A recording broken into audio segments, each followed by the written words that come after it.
Good morning, traders. Welcome back to another live stream. If you are new, my name is Zach. This is Real Deal Futures. Before we hop on to these charts coming right into NYSE Open right now, make sure you view us on the screen. Trading is risky. Most traders do lose money. I'm not a financial advisor. I do not provide financial advice. Nothing I say or do is a suggestion or recommendation to do anything at all. Make sure you always do your own research. Make your own trading decisions. Read CFTC Rule 4.41 on simulated trading, which is what this is, even in funded prop firm accounts.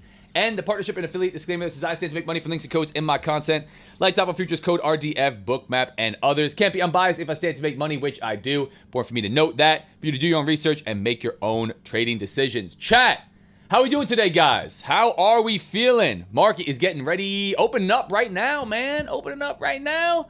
Pushing to the upside. Hang tight, guys. I'm trying to make sure I got everything rolling here.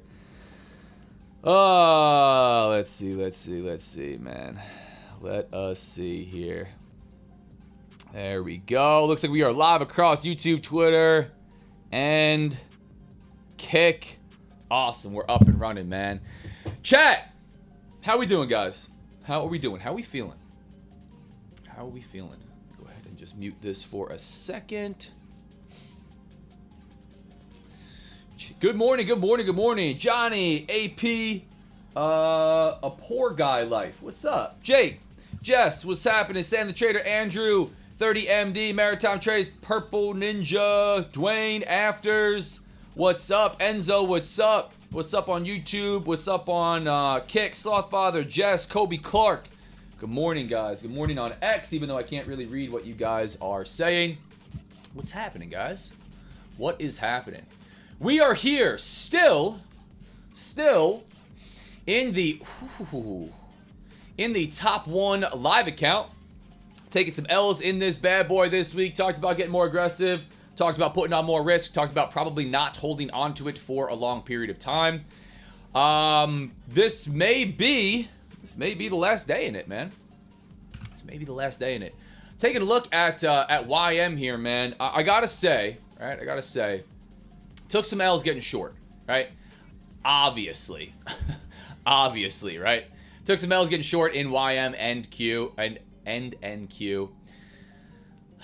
You know, looking at this trade for the mean reversion style play, this is about the time where I don't take it. This is about the time where I start to not take this setup, right? After we were just in such a strong bullish market. And it works, right? And it plays out. So, you know, here we are on YM. This is my preferred instrument to trade into NYSE Open. I'm watching us pop to the upside, right? Sweep this pre-market high. Here is prior day's high right over here, right? Here's our daily candle from yesterday in YM. Much choppier than the big push we saw out of NQ. But we did push to the upside, right? Nice bullish candle forming if we look at the daily. So we're above prior day high here, sweeping pre-market high. You know, this is the really aggressive, really aggressive mean reversion trade playing out right here, right? You know, here it is to the downside, right back towards VWAP. Like I said, you know, right about the time I decide to stop shorting the market after getting cooked here on the way up is about the time the market sells off, right? That's usually how it goes, just by way of the market finally cleaning out all the liquidity it needs to clean out, shaking out, you know, all of the weak shorts, me, and then finally, you know, starts to pull back and then go pick up liquidity to the downside. That said, you know, I eyeballed this one on YM yesterday. I took it on NQ. I took a loss. This one would have been an L, right? This one would have been an L. It would have just drifted higher into the middle of the morning and into the afternoon. Today, I did take a look at this. We had choppy overnight session. You know, where would I have been looking short? Above this high, above this pre-market high, right? Here is technically the area that we traded up until 9:29 a.m. Eastern. Let's go ahead and mark it. Actually, just double check this. Yeah, here's our 9:30 candle. This would have been our pre-market high, right? You know, at the most aggressive point, getting short.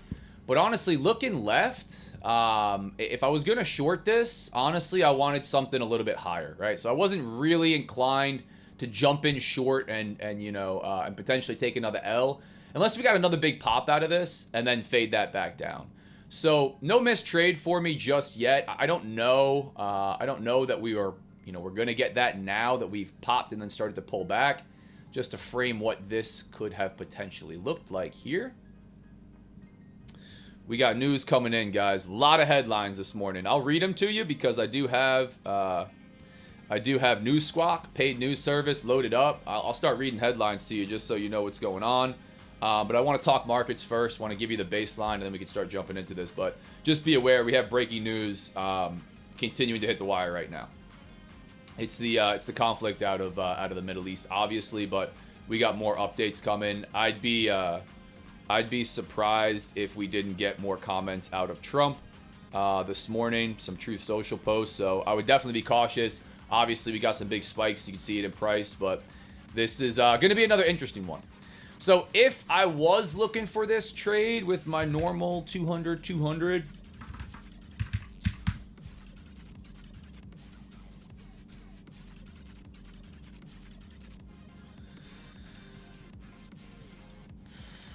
you know, again, does it really present a good risk structure back down to the mean from in here?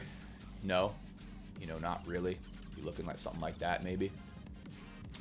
So no mistrade just yet on YM. Nothing just yet. I was waiting for a push higher.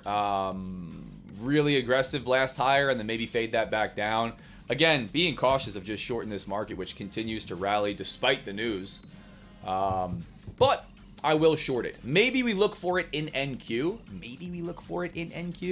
Opening up pretty choppy back and forth at VWAP here. Again, I would like to put a nice full risk trade on around that $2,000 amount of risk, which is what I have left before I really risk losing this this top one live account. Talked about this one quite a bit, and I might try to do that in NQ today, similar to what I tried to do yesterday in NQ. So I'm gonna watch this as we are trying to make a case to push to the upside here. Taking a look left, nothing, really nothing. Yeah, we're at a nice area here.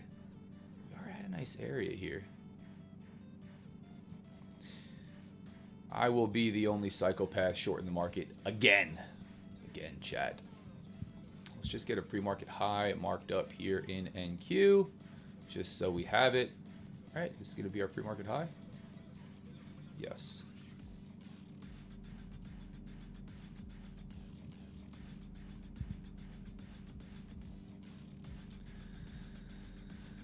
Higher time frame zones to the upside and downside. Yeah, this one's going to be interesting, guys. This one's going to be interesting. This one is going to be interesting. Chat, how we doing? How we doing, guys?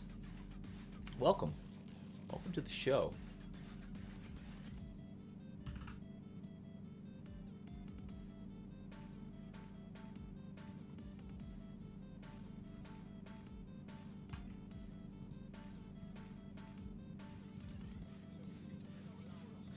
So let's talk about this from a higher time frame perspective in YM and NQ. While we are waiting to see if we go and push this high, I'm actually just gonna throw an alert right here, guys, like just in case we start to come up towards this high, because I would look at fading this. I would look at fading this. I'm not gonna be able to put on much more than 400 ticks with a mini. Could of course trade micros, but I don't think that I would trade micros.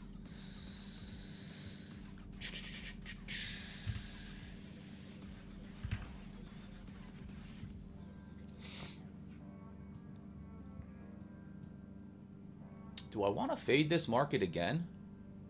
Do I want to be the meme that I made for myself yesterday?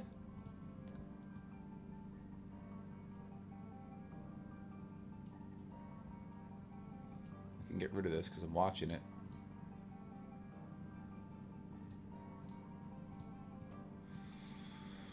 Man, oh man, chat. Man, oh man.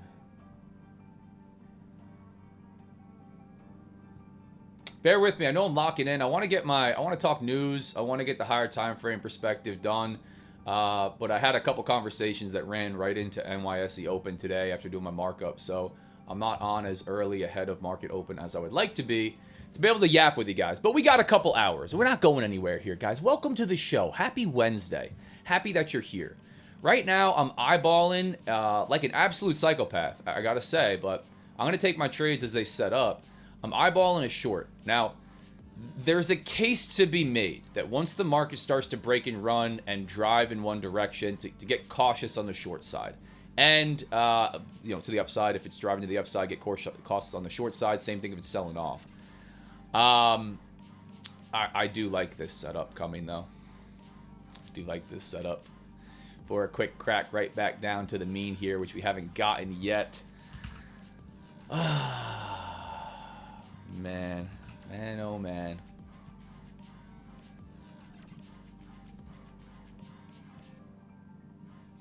Higher time frame view, obviously extremely bullish. Gap down here and then a crack right back through. Getting ready to crack pre-market highs. I think we either break and run today. I think we either break and run or we catch a reversion right here off of this pre-market high level that's getting taken. Man, I'm tempted to look for this one right into the opens. Very aggressive. It's very aggressive. I'm missing it. I'm missing it right now.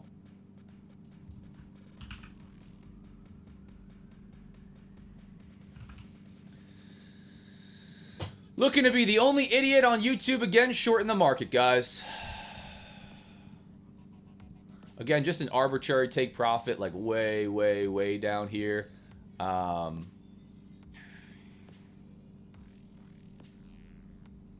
Could easily crack right up to these 26-100s where we got some liquidity up above.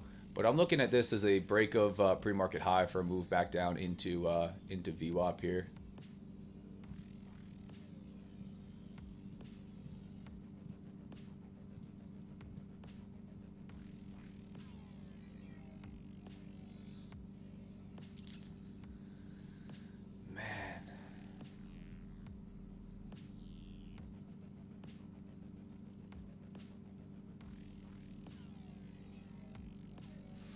We don't have to pull back. You know, obviously, we don't have to pull back. We haven't pulled back yet. We really haven't pulled back yet. We've just been driving higher on this. Am I going to step in front of this again? I'm sitting patient right now. I wanted to see a little bit more than 2 ticks above pre-market high to go and grab some liquidity, but we did it there.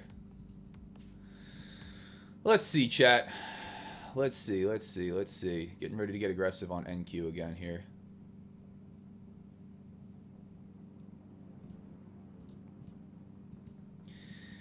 Choppy so far for the overnight session, right?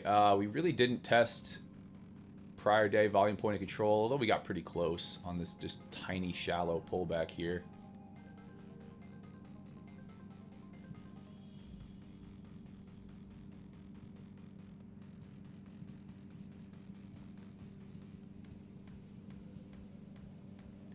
Yeah, I was looking for a little bit more out of a crack of pre-market high for this one.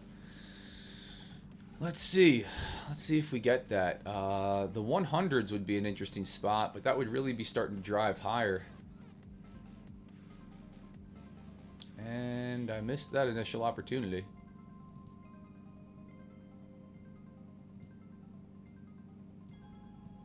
Let's see. Let's see.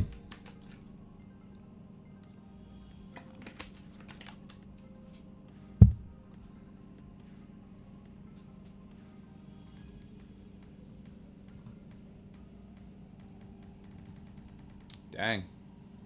Nice pullback off of that pre-market high level. There's the nice mean reversion in YM. Yeah, I waited a little too long on this one, guys. Waited a little too long. I was making peace with the fact that I was going to short this market again. I still might. I don't love that we have the 26 100s up here with quite a bit of liquidity. I would have loved to see nothing else up here on NQ, right? If I'm going to just use a little bit of order flow, despite this being pre-market high, would have been nice to not have another stack of 150 orders 40 points away. Also, just would have been nice to pull that over-exaggerated crack up here first and then kind of settle to give me the entry, but we didn't get that. We just aggressively turned to the downside here on NQ.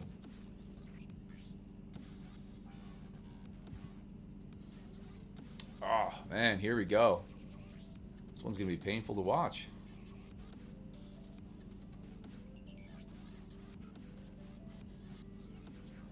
Got some volatility coming into the market. All right, guys, let's talk about it.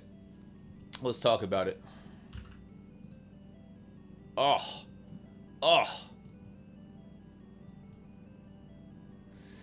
Right about the time that everybody's done getting short, guys. Right about the time that everybody's done getting short.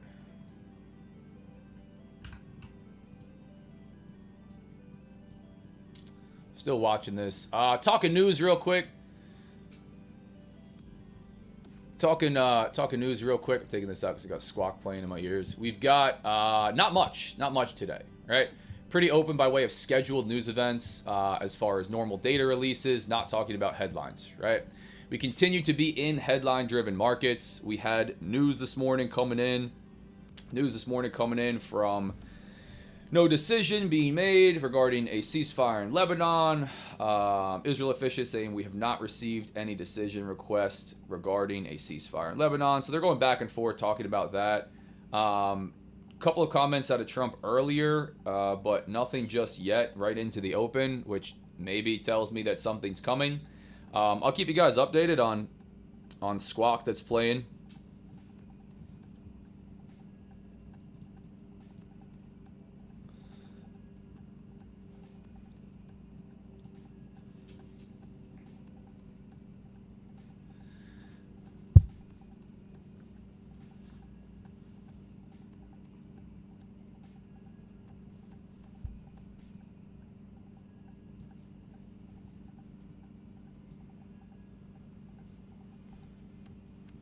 Stop this for a second. Yeah, they're going back and forth on this. It's just going to continue what I've seen, guys. Just constant headline-driven market. That's what we're getting right here. It's breaking right now. It's where this crazy back and forth volatility is coming in. Pushing back up to the upside here. I got a feeling that the next one's probably going to be a comment out of the U.S. Saying, you know, hey, this is going to go forward, or hey, it's not going to go forward, and that's going to push the market higher or lower. But I'm still just going to take my trades as they come, man. I'm going to listen to this, right? Talked about having News Squawk loaded up, real-time news, trying to use it to my advantage, and we'll see how this goes for me. But so far, pretty choppy on the open. YM did pull that really nice sweep to the upside, and then mean reversion right back down through VWAP on this. Taking a look at ES. Much tighter correlated to NQ. No big surprise there. Here we go back up towards these pre-market highs, trading the 2645s. Let's see. Chat, how we doing, guys? Good morning. Just passed another Lucid 50K, went long on the NQ push. Nice. Yeah, man, I requested another payout from Lucid this morning. Let me throw a banner up here for Lucid. Hang on, guys. If you guys want to check out Lucid, I've really been enjoying trading with them. I'll throw my link in the chat right now. I am partnered and affiliated with Lucid as of this year. It's been cool to establish a new partnership with them this year. I think this is my 4th or 5th payout from them. If you want to check out Lucid, code RDF, gonna get you the best deal. But their accounts are solid, man. Their accounts are really solid. Wait, no, that's wrong. There it is. Let me throw the right one in here.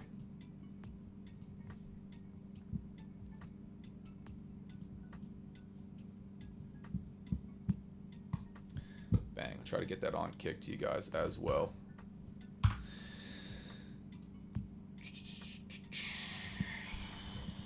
As we watch this market get ready to try this pre-market high again. Not convinced on it. Morning gang, short, I'm in. Missed my entry on YM. I hear that. Missed my entry. Yeah, YM going crazy. All-time highs in range today before big shorts, maybe. Today I went until 10 before looking for any trade. I hear that. NQ seems the weakest today. Good morning. Financial Juice. Yep, we talked about the news sites. ADO King. ADO, let me know if you're still on here, man. I got something I want to make sure that you hear. This one's pretty cool. I want to make sure that you have the juice on this. No pun intended for Financial Juice. But let me know if you're still in chat before I repeat this. But yeah, if you guys want to check out Lucid, man, I've been trading. I traded the pro accounts, or did I trade the black accounts? I can't remember if I traded the pro accounts or the black accounts first, and then I traded the flex accounts. And the flex accounts are really solid, really cheap price, no activation fee, one-time fee, 2-day to pass, which is pretty sweet, and then no consistency in funded. So if you guys want to check it out, code RDF going to get you 40% off your first 5 accounts. Another really awesome benefit out of them is they have like instant payouts, like arguably the fastest payouts that I've ever seen. All right, guys, I'm watching this for a potential short. Again, this is going to be really aggressive, really aggressive here, but I am looking to short this market right in here, actually, like right now.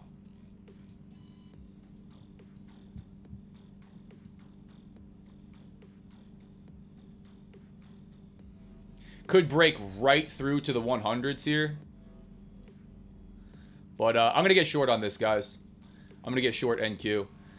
Popped right back up. I'm looking at this as the potential break of pre-market high. Come back up after testing VWAP to fake everybody out. And then a nice pullback today. Again, aggressively counter to the higher time frame trend. This is just an arbitrary take profit. It doesn't have to be here. It could be wherever it wants to be. It could be way down here for that matter. I'm short 1 mini 26048. Here's part of the reason for this, guys. Here's part of the reason for this. Tried to challenge myself, number one, to not shake myself out of a setup here. Right about the time that I get tired of taking the same trade because I've taken 2 L's on it, which is really not a lot of losses, is about the time it plays out really nicely. It's very frustrating when that tends to happen. I've had it happen a lot where markets push to the upside 2 days in a row right off the open. And, you know, I get tired because I took 2 shorts and took 2 losses on it. And the next day, when it's a clean setup, we break pre-market high. I miss it on YM right here, which is a beautiful setup as now it's turning to the downside, is the one that plays out, right? It's very frustrating to deal with that. So just to talk about this one, this is in the Top 1 live account that I am in the process of burying. If you haven't seen the last couple live sessions and the stuff that I've shared from off the live sessions, after getting much more aggressive, putting up big wins, putting up a $12,000 day in this account a week and a half ago, I've taken some losses, took some full DLLs, which are $3,000, stopping myself out before the DLL hits.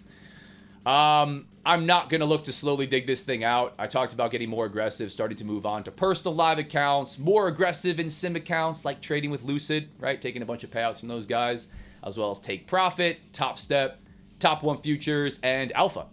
Actually got working on an Alpha account, got it halfway to pass yesterday.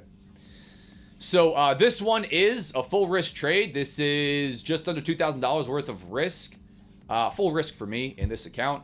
But this would pretty much be the last one. After this, I really wouldn't spend time trying to dig the account out of a hole. I'd probably just burn it and then move on, so long as they allow me to move back to sim, which I'm very confident that they will, given my track record in live. But I'm not gonna baby this one. And again, made that decision on the front end, right? Made that decision on the front end. No hindsight, you know, adjusting as I go. Risking ruin means you're eventually going to realize that ruin. As far as the trade itself, break of pre-market highs on a choppy overnight session. Looking for somewhat of a continuation out of this, really. I'm not just looking for a mean reversion. This would be a break to the downside. Man, I'd be looking for a nice pullback out of this. I think I'm either going to be dead wrong, which I like here. I'm either going to be dead wrong and we're going to blast higher, right? Like the gentleman said, we're going to go towards all-time highs. We're going to come all the way through my stop loss here. And, you know, all-time highs are on the table for ES, NQ, and YM. ES right here. Or we're going to catch a little bit of a reversion. All right, we're going to start to pull back after trapping everybody long. Everybody's finally ready to wake up and just buy the 5-minute orb break to the upside. And we're going to take everybody's stops first. Do I know which way the market's going to go next? No, I never know. Can I put my trades on without reservation or hesitation, with confidence and a good way to structure risk? Yes. Yes, I can.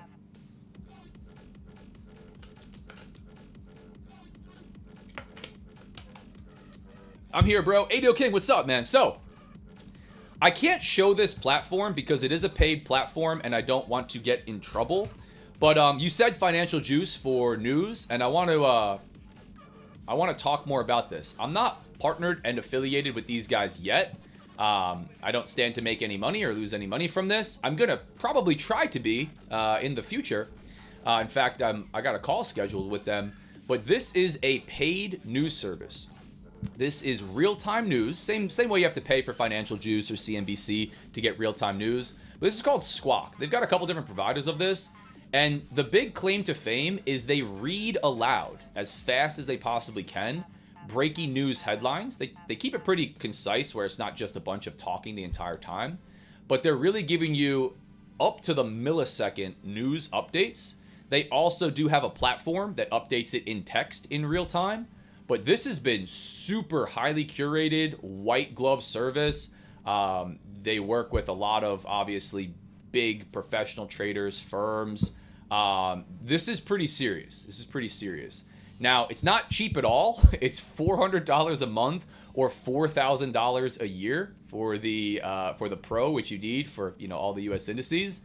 But given the markets that we're trading, I talked about always trying to adapt and continue to change according to just rapidly changing markets. We are in headline-driven markets, and I want to know what those headlines are. Is it going to be able to help me? Am I going to be able to react fast enough? Structure my trades in a way that makes sense? That's all out for debate. But if you guys are interested in news, right, and paying attention to the news, which I do think is important, this is going to be pretty cool. I'll be talking about. You can try it for a discount. I'm going to be talking about getting a code for these guys so long as it continues to go well. Really, really cool. Really, really cool. So if you're interested in in financial news, I would check out some Squawk. News Squawk and Live Squawk were the two that were recommended to me by some of the best traders that I know, and I'm testing News Squawk first, which I probably am just going to stick with. Really, really, really awesome. So something to check out if you're interested in news. News Squawk are great. I saw somebody ask about Lucid. I'm gonna talk about that in a second. Very interesting. News Squawk is great. I've used them in the past when I was at the firm. Nice. Yeah. They're legit, man. Super legit. It's like a white glove service. Somebody reaches out to you. They send you an email as soon as you subscribe, asking if you have any questions. You get an account executive. They also, outside of the platform, they have, daily reports, right? Morning reports where they have really nice, curated, better than what ChatGPT or AI is going to give you, market analysis, talking about what's going on. They also have an analyst chat, which they keep talking about. I haven't really used it yet, but it's a live person that's going to talk to you if you have any question on any news headline, any market movement, anything that they've read aloud, just questions on the platform. So it's really in depth. It's really cool. Taking me a minute to get comfortable with the platform and just find everything out about it, but hoping to hop on a call with them and then be able to talk more about it, make some videos on it. It's something that I see. I don't come across many things where I'm like, man, this is sweet. Like Bookmap was the last thing that I came across where I was like, man, this is really cool. What we can see here. But it is pricey. I will definitely say that it is no joke expensive. There's not many things that we pay for in the trading sphere that have a cost associated with them, but that is definitely one of them.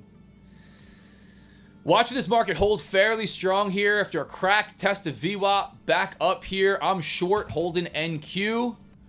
Looking for a breakdown, man. I'm going to be the only psychopath getting short the market and maybe taking a stop again. Let's see. Let's see if I have to go 3 days in a row where I got short. But following my approach, man. Following my, my read of the market, right?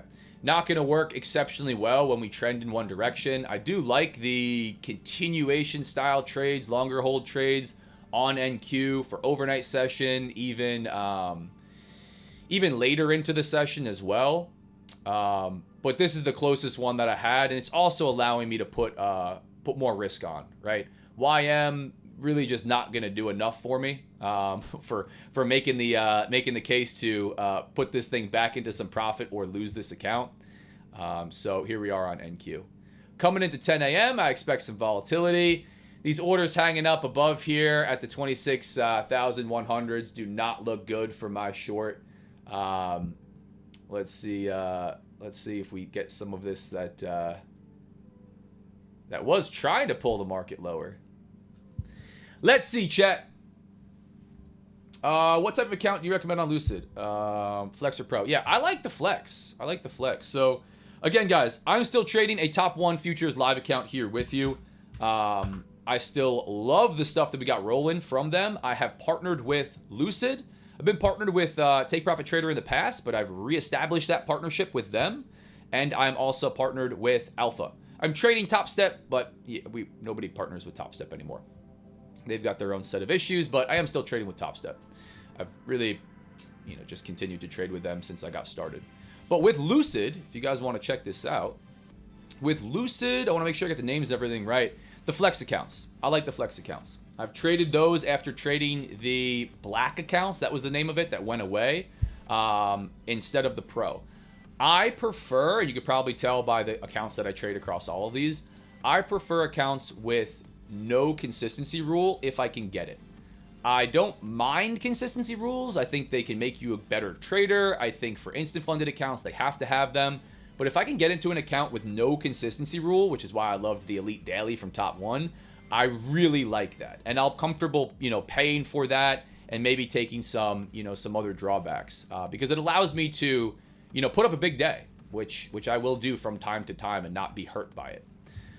So I like the Lucid Black accounts. The Lucid Flex accounts. The Black are gone. Lucid Flex accounts.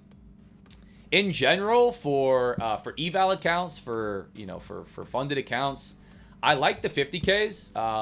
I've really become a 50K account specialist. I've started with those.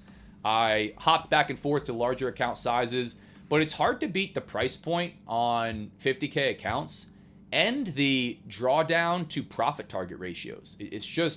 They're just better, right? You get more capacity with the larger accounts. You get the larger payout potential in some of the accounts, not all of them.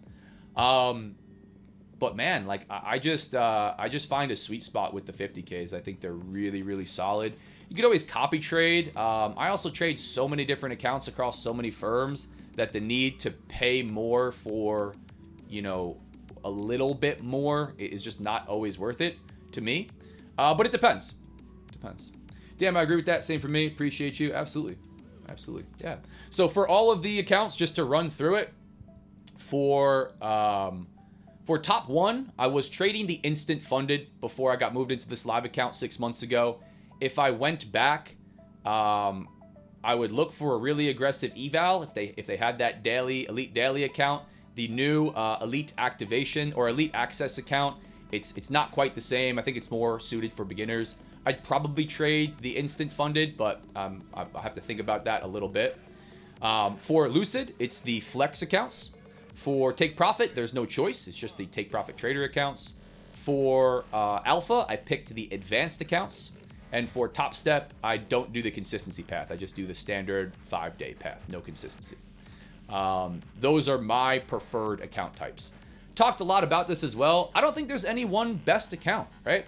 And what works for me might not work for you. You might love an instant funded account. You might not, not mind a consistency rule. You might hate evals. You might love a consistency rule in the funded account and say, I want to work towards a payout without having to do 5 minimum trading days, right? Just all it comes down to you as a trader, your style, what you want to do. But if you want to check out anyone that I just named, code RDF is going to get you the best deal. The link that's pinned to the top has all of these. You can also see them scrolling down at the bottom. Throw it in chat for you guys. Bang.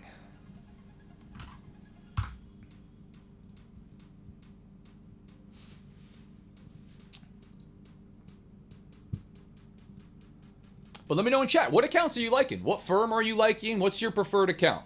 Everybody throw it in there. Who are you trading with? Is it, give me the account and the prop firm. I'm curious to hear.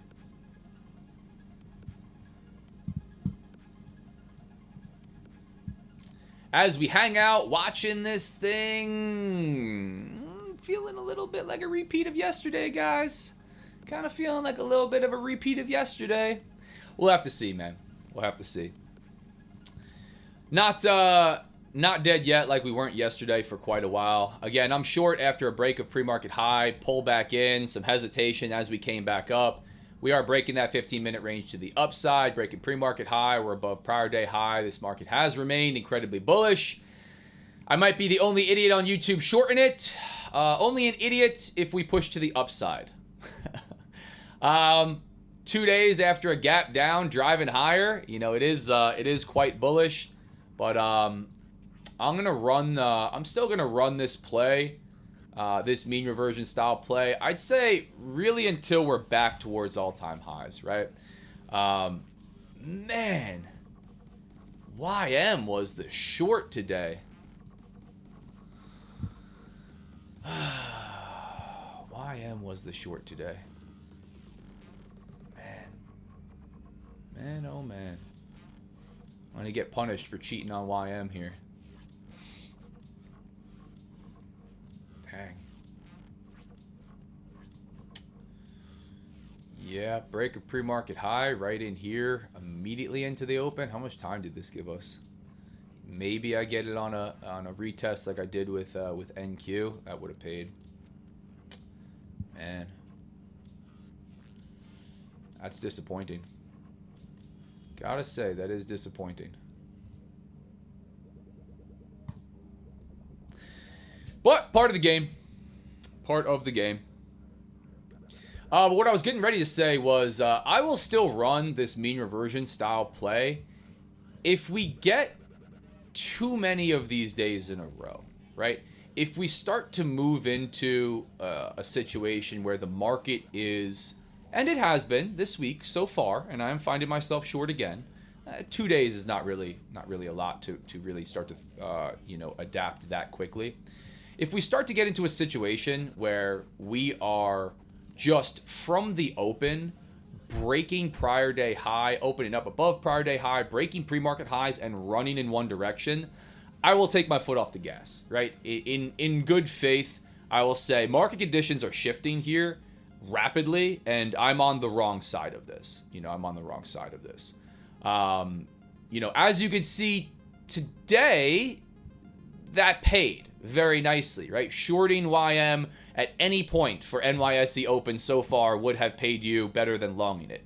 Again, tough to do after, we really break and push to the upside here, break and push to the upside here, to come in on the third day after taking 2 L's and pull this short is tough. Now, again, I'm holding short NQ. We'll see if that one wants to follow here. I hate the way that it's just held so far. But if we start to break and run, right, if we do just start to continue to the upside, there's going to be that that area of discretion where I go, you're consistently fading an incredibly strong trend, that's persisting day over day, week over week. And that's probably not the smartest thing to do. Maybe we wait a little bit longer into the open, or we wait for a little bit more of a movement to the downside first, or we just go hands off, right? That type of a deal. But a couple losses back to back after just cleaning up for, multiple weeks, to be expected, man. Really to be expected.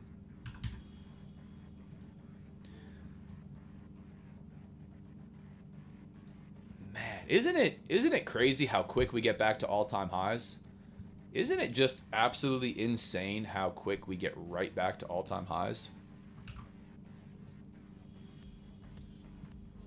Oh, it brought me back over to NQ. I wanted to see ES, but I didn't like the way that it was looking so choppy.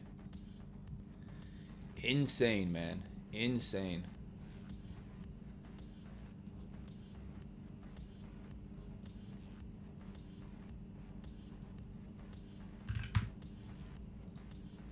Taking a look at ES here. Yeah, similar structure. Cracked highs. Unfortunately, NQ looking the strongest out of it. Watching it on Bookmap over here as I go around the horn on these guys. YM breaking down below pre-market lows, coming back down well into yesterday. Yeah, this is tough. This is tough now.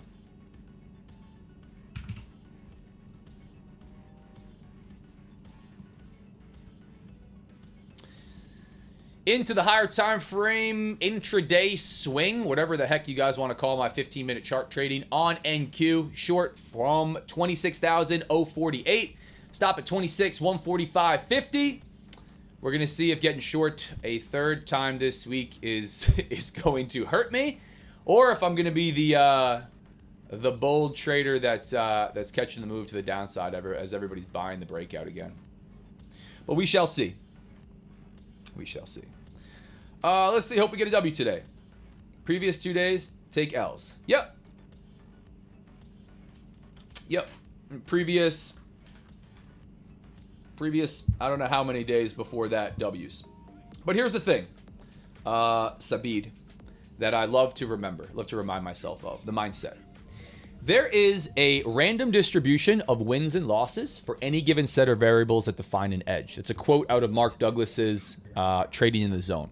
Here's what we have to remember. Even if we have a 50% win rate, right, where we should win, lose, right, because that's 50%. That's not how it's going to look. It's not how it's going to go, right? And it's not how it goes when you flip a quarter. If you have a 70% win rate, right, it's not going to go win, loss, right? Win, loss. It's going to go back and forth. There's going to be these natural winning streaks and losing streaks, right? Really, really hot periods, which is a combination of the win rate itself and also you executing well as a trader, right? Reading the market well, the market agreeing with you and your approach. And then you're going to have those nasty losing streaks. 2 losing trades for me is far from a nasty losing streak. So I'm not hopeful that I get a win today after taking, 2 losses. I'm not hopeful of anything. And again, this is not to like dispute what you're saying or throw any shade or negativity, but it's just I try to give you the inner workings of the way that I think about my trading and the way that I try to talk about it to myself, right? You have to approach this with 2 really conflicting beliefs. But if you can try to do this, I think it can make you a really, really good trader. And the best trader holds these 2. You have to approach the market confident that you're going to win. You have to pull up and put money on the line, right? Which it wouldn't make sense to do unless you thought one thing was going to happen over another. You are making a directional call. You're going to make money if the market goes up and lose money if it goes down. You're going to make money if the market goes down, lose money if it goes up, vice versa. At the same time as putting money on the line, you have to recognize that you're operating an edge that's only going to present itself over a large sample size. And that's true because you have no idea what's going to happen next. Even though you're putting that trade on with confidence, you have absolutely no idea whether that next trade is going to be a winner or a loser. In fact, you have absolutely no idea whether the next X amount of trades is going to be a winner or a loser, right? You can have a pretty good belief and understanding that over the next 20, 30 trades, you will come out on top because you have a edge that you've proven through back testing and forward testing and have a positive, win rate, some combination of win rate and risk reward that presents a positive expected value. But we don't know what's going to happen, right? We don't know what's going to happen next. So it's very difficult. It's very, very difficult. It's conflicting. It's contradictory. Our human minds don't like it. But that is such a key piece in the way that we need to think about trading, right? We need to understand trading, the game of probabilities that we're playing. So I hope some of that helps. And I try to be cautious of the way that I talk about trading, right? I like to have fun. I don't like to just be so dry and I'm watching this thing push higher. I don't like to be so dry and boring and, not talk about taking W's and printing and all this fun stuff, right? All the ways everybody likes to talk about trading. But at the same time, I do really think it's important, a lot of people, I took a loss yesterday, right? And a lot of people say something similar, which is in good faith, and it's coming from a good place. We'll come back, we'll make it back, right? And I think you gotta be cautious, right? You gotta be cautious of saying, I'm gonna make it back, because that creates a desire or a need to make back money quickly that you lost. And that doesn't make sense. The market doesn't care about whether or not you just took a win or a loss. Your job is just to execute. So just some of the thoughts on mindset coming into it. Watching this thing continue to break to the upside. Palestine Army Chief to visit. Narrow the gap between the U.S. and Iran. Yeah, market's liking that, at least so far. We got Trump comments posted on Truth. Oh, no, not yet. We don't have Trump comments yet.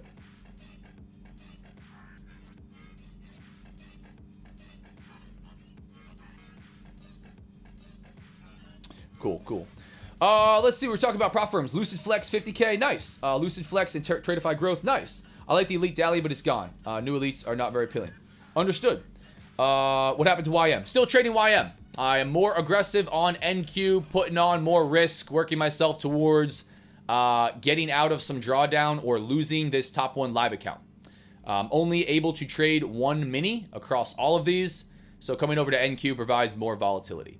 It is proving to not demonstrate the same movement into the open, which is certainly hurting me today after YM pulled the mean reversion trade. Beautiful. Absolutely beautiful. Absolutely beautiful. Pun intended on that one. Top 1 instant. Nice. We're talking about accounts that we liked. YM leading the charge down. NQ should catch up. Maybe. Or is NQ leading the charge up and YM is going to catch up? Still holding YM. Nice. Is it me or does it feel like the biggest moves back to all-time happen overnight? Yeah, back to all-time high happen overnight. Yeah, we talked about that, man. This has not been an easy market to trade NYSE. Now, the last couple days, I'd say, are somewhat of an exception to that. But if you look at, how this move really started down here, right? This happened in the overnight session. This was a big trade I caught. This was a $12,000 day on NQ, which I got to go back to a little bit and hype up while it's still fresh, as I'm getting ready to take another stop out today. This was an overnight session move, right? This was through the overnight session. If you look at what happened here, the really big move out of here, this was overnight. This was the overnight session. This was a gap in the overnight session that you wouldn't have captured unless you were in. And then what did we do? We didn't just move after we gapped. Like if you got long here, you would have had to survive almost 1,000 tick move to the downside, because we wicked down in the overnight session and then ripped higher, right, through Asia and London. And then what did we do here for NYSE session? We chopped, right? Now, again, like I said, a lot of this has happened. Whoa. A lot of this has happened in New York session this week, right? Big gap down and then big push up for the overnight session, but then a nice trend for NYSE and then a nice trend yesterday for NYSE, right? So we did get some big movement out of NYSE the last couple days, but yeah, I'll say they didn't make this easy. They did not. The same thing true for YM, and I was pretty disappointed that I wasn't able to capture something on this, swinging something overnight. But this was not made easy, right? A lot of these movements, the big directional movement was indeed from the overnight session. And not in a way, like this was just such a prime example, not in a way that was easy to trade either, right? Like this was such a prime example where if you weren't getting long in this consolidation and swinging for this move, I don't know how you captured it. And I didn't find anybody on socials that was sharing that they captured this type of move. Ton of people captured this one, right? They bought the gap down, right, for the fill, and that paid really nicely. But this was nasty work, man. This was really nasty work. Closed out, news, big gap up. If you wanted to try to long it right here, you would have had to survive such a nasty wick before the move, the stop run, man. And then again, but yeah, the whole move in the overnight session. So, these are tricky. These are definitely tricky to trade. These are not these are not super duper easy to work with on the move back up. So I would agree with you. I would agree with you on that, man. It's It's one of the reasons that I've continued to come back to looking for that higher time frame, overnight swing trade. Right? I started one yesterday, full transparency, but I paper handed it. I closed out. I couldn't stomach holding it overnight. But I got like $200 of profit in it. But yeah, you could decide like, how are you going to try to capture that? Are you going to trade Asia London, from a day trading perspective? Are you going to try to swing something with micros or, wide stops, wide targets? Are you going to have separate accounts for that? Are you just not going to worry about it at all and just focus on the time that you're trading? But it's tough. It's definitely tough. Certain moves like that, I'm like, dang, man, that was not an easy one. Unless you were set up to swing, that was not an easy one. We get it done, right? We get it done. Just waiting for some good tweets to push up into a rally to all-time highs. And then could happen this week or just tease us. Charge your losses to the game and keep grinding. For sure, Flex. I say a good way to think about it, right? Here's the way I think about it. Here's some good sauce. Every business has business expenses. If you're focusing on trading as a business, the business expenses outside of your platform fees and maybe news services like we're talking about today are trading losses. Losses are the price you have to pay to make yourself available for the wins. That's not my quote, but it's a powerful one. If you're not ready to pay that toll, right, to pay that business expense, you're never going to make yourself available for the wins, right? Just like any other business. If you're not ready to take out a loan, remortgage your house, and put big money on the line to invest in inventory, right? Rent for a spot is kind of a way to think about this. You're never going to make yourself available to make that money. So trading is very similar that way with trading losses. You're going to have to take them. Part of the game. Think about it, reflect on it. How are you going to handle it, right? How are you going to handle it from a trading psychology piece? How are you going to handle it from a risk management piece? But, however you want to try to phrase that and conceptualize it to make yourself comfortable with it. Because you're going to have to. You're going to have to get comfortable with taking losses. But yeah, waiting for some good tweets to push up. It's been going that way, man. It's been going that way. Sloth Father on kick. Got my profit on YM. Done for the day. We'll put markup in P&L and Discord later. Nice, man. One loss and one win this morning. Nice. Nice coming out on top. Beautiful, beautiful. Beautiful, beautiful. What's up, guys? If you hopped on late, obviously I am short NQ. Heavy risk in the top one live account. This is probably going to be, if I take the stop, this is probably going to be one of the last trades I take in this one before I take a bunch of screenshots, save all the information I can, and then burn it. Not going to try to dig myself out of a hole. I talked about getting much more aggressive, talked about putting more risk on after hitting some initial goals, getting into the account, holding it for a long period of time, right? Not trading it like a crazy psychopath. 26 payouts and 6 months of trading in this live account. I've been really happy with that. Got more aggressive, took multiple back-to-back payouts, including some large ones, putting up some bigger days. But of course, risking DLL, right? Risking ruin in the account, you're eventually going to realize that ruin, right? It's only going to take a couple losses like you've seen this week before the account is in trouble. And that's okay, right? That's okay. For me, personally, talked about, shifting some focus to really aggressively trading prop accounts and trading live accounts to try to create a better return on investment with my time and capital, which is going to change for everybody, right?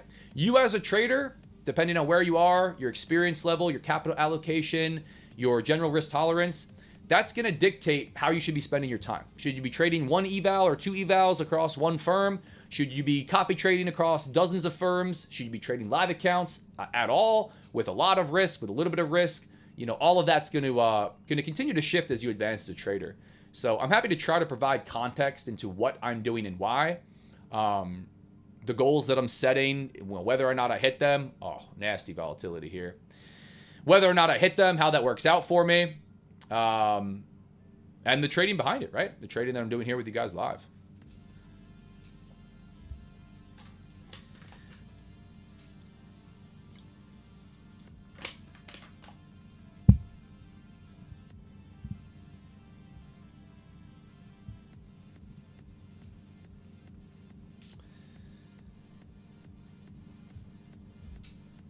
Charge losses. Every time I come on your stream, you're short a market that's bullish as F. If you came on the last 2 days, yeah. If you came on the last 2 days. Or maybe, in the past as well. Whether or not I make money short in a market that's bullish is out for debate. But, yeah. Short NQ, obviously not paying. This was the moneymaker right here. This was the moneymaker. But yeah, man, happy to take my trades and show you my read of the market and show you whether or not that gets me paid or not paid. Today, getting short this market that's bullish, not paying me. Not paying me a third day in a row. At least just yet. We'll see. Day pattern rule gone. Probably not a huge factor since most prop firms now. Yeah. I saw that the pattern day trading rule, the minimum $25,000 if you want to take a bunch of trades throughout the week and throughout the day is going to be gone. You don't have to be sorry. Kevin says, sorry, took $700 on NQ long. No, man, you definitely don't have to be sorry, right? For every buyer, there's a seller. I think it's important to remember that too, guys. For every day that I'm making money, there's the equal amount of people not making money, right? For every day that I take a mean reversion trade and the market sells off and, I grab some profit is a day that somebody took the breakout to the upside and lost, right? And again, today, somebody took the breakout to the upside, like Kevin. Nothing wrong with that, man. Absolutely nothing wrong with that. Looks like just the continued drive higher. Had to take this one, though, guys. Had to take this one. I gotta say, I'm really disappointed that I came over to NQ to try to put on more risk, more volatility this week. Even yesterday would have played nicer with me, even though it would have been a full L. This one is just super disappointing, right? This was my mean reversion trade in here. Would have paid me nicely. Would have paid me nicely. I decided to continue on NQ after yesterday. I did miss this, right? It wasn't really an opportunity unless I took it right off the open. But disappointing to watch YM pull this beautiful mean reversion movement and NQ just blast in one direction. But part of it, man.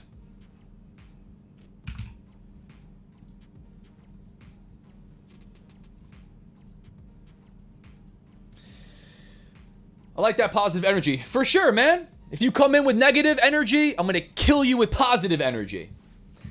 Not familiar with mean reversion trade. I know people go for liquidity, often wait forever. So, yeah, like mean reversion is kind of just another way to say reversal, right? If there's a mean, an average, maybe it's volume weighted average price, maybe it's volume point of control, an area of high volume on the chart. That's kind of what most people are talking about, including myself, when we talk about a mean and we talk about a reversion to the mean. But in general, if we were going to break it down, there's two general approaches to the market, I think. If we were going to make it really, really simple. You're either going to trade and try to exploit trending markets, right? Directional continuation. High time frames, low time frames, the tools you use to get this done, all going to be different, right? So obviously there's a million different nuances in here. But you're either going to try to position yourself directionally for continual movements in one direction, or you're going to try to position yourself for rangy, choppy, back and forth, reversal, mean reversion style movements, right? You're going to be fading the trend, right? You're either going to be trying to join the trend or fading the trend. Now, it gets a little bit tricky because you can fade the short-term trend in the direction of the long-term trend, which is what I attempt to do sometimes. I don't know that I'm doing that here today. But you're either going to be, looking for a reversion towards that mean or a continuation away from that mean. So that's kind of the thought process on what we're talking about. What I trade for on YM and what I'm trading for on NQ, at least unsuccessfully here this week, is a mean reversion style play, right? Mean reversion style play, right? We're pushed to the upside here. Higher time frame trend is up, right? Bullish market, like the gentleman that hopped in here and said that, right? What am I trading for off of the open? A mean reversion. What am I identifying as the mean? Again, which is subjective. There's not a definition of where a mean is in price action and market structure. But for me, where is the current forming volume point of control, the area of high volume for, you know, everything that we've traded for this current day? Where is maybe prior day's volume point of control? Where is volume point of control on the current forming visible range volume profile? Where is VWAP, the volume weighted average price? All right, I don't want to miss this stop out with you guys here. There it is, guys. Continually breaking to the upside here on news. Gasoline stocks change. Yeah, we got more headlines breaking. Not stopped just yet. Sweeping initial balance high, but it's looking like lights out on this trade and for the Top 1 Live account. Posted about it yesterday. Shared some reels on it. Yeah, we got some 10 a.m. data coming in here. But that's what I'm talking about for the mean reversion style trade. I'm going to leave this up, but we'll come back to YM. Now, is there one way that's better than another? Today, you would probably argue, you know, that that just buying the breakout right off of the open is going to be better than a mean reversion trade on NQ, because that's what would have paid you, right? What would have paid you. You know, what do you read the market as? What's the movement that you want to try to exploit? How can you structure risk? All of those are going to answer the question of, you know, kind of how you're going to trade. Maybe you try to do both across different instruments. You try to do both across the same instruments, different times of the day, different, you know, time horizons. But for the most part, you're not going to be a trend continuation trader on Monday, then a reversal trader on Tuesday, and then a trend continuation trader on, you know, on Wednesday. You're kind of going to, you know, find solace on one side of that or another. As we come up to take the stop, man. Nasty work. Absolutely nasty work. Proudly shorted this market a third day in a row. And unfortunately, there it is, guys. There it is. That's going to be lights out on the Top 1 Live account. Lights out on the Top 1 Live account. Continuing to push to the upside, buying this thing is the obvious move, at least out of NQ. Unfortunate that I took this one on NQ and not YM here today. Not quite done yet. I got plenty of accounts to get loaded up and trade, but I really want to see where we're going to go here with such a divergence out of YM and NQ. Not even reversing off the bottom here. ES pushing for all-time highs. Are we there yet? Nope. And NQ going for it. Nice. Nice stuff. Very nice stuff. Follow-up trade on this. I'm going to have to wait and see. I'm really going to have to wait and see. Not going to find a way in long now. Not going to find a way in short. Obviously, that's not only my stop, but the max amount on that account. YM, as far as a reversal trade on YM, that was the beautiful mean reversion off of the open, breaking pre-market high above prior day high. A shame that I didn't stay on YM for this one. Next area of interest, higher time frame, going to be down here for me.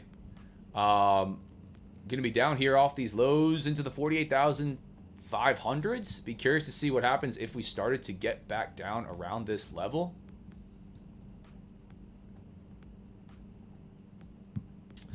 But let me go and let me actually leave this marked up because I do want to go back and be able to make a reel about this one.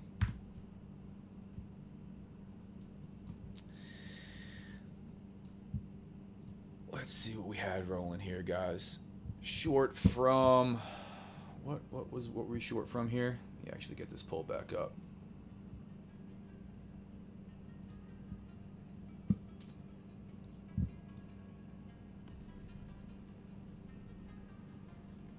We had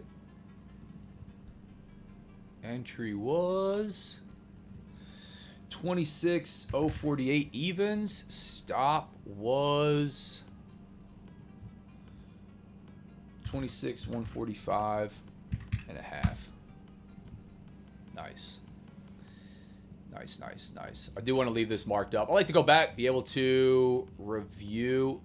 Oh, I messed it up. There we go. be able to review.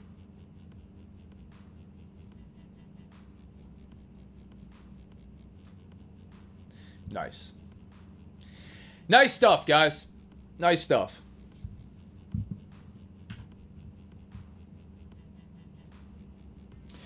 Three L's in 3 days. Yes. Yes, sir. You have a trading mentor or a guru? No. Not at this point in my trading, no.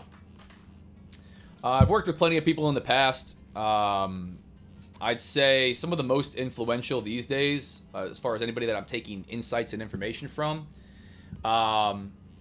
it's going to be just trading books. Just trading books that I continue to reread and go back and review.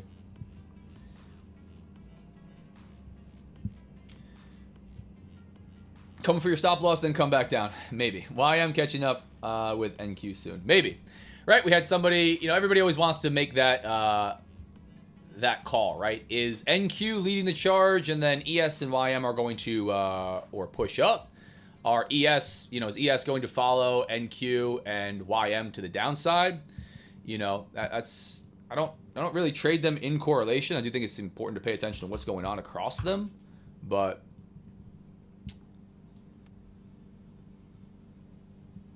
I don't love trying to trade them in correlation. But sim accounts loaded up. I'm gonna decide what account I want to hop into next here with you guys, because it's early AM. Put the full risk on the top one live account. That's gonna be lights out. I'm gonna decide if I want to hop into. Let's go with a Lucid. We were talking about Lucid Flex accounts. I got a couple of these bad boys funded that I'm taking payouts from. Let's load up one with some juice, and we'll see what we get from here. 51. Let's see. Hang tight with me, guys.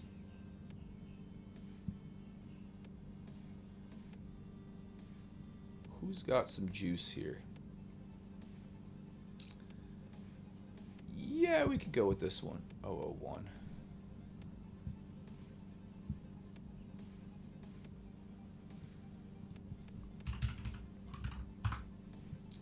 There we go. All right, hang tight, guys. I'm gonna get a. Let's go over to the Lucid flyer, the one that we're loading up right now to trade. I'm gonna get loaded up with a Lucid Flex 50K that is funded. Got to go ahead and log out, so I don't want to dox my my username and password. But let's see if we can't get a follow up going in another account. I don't know what exactly I'm gonna find here on NQ now that we're just blasting higher. Obviously, the trade was long right off the open.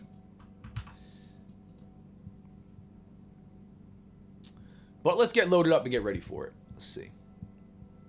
001. Yeah, we can put $1,000 risk trades on in this bad boy. Nice. We are ready to rip. Ready to rip. Round 2, chat. Round 2. YM continuing to sell off.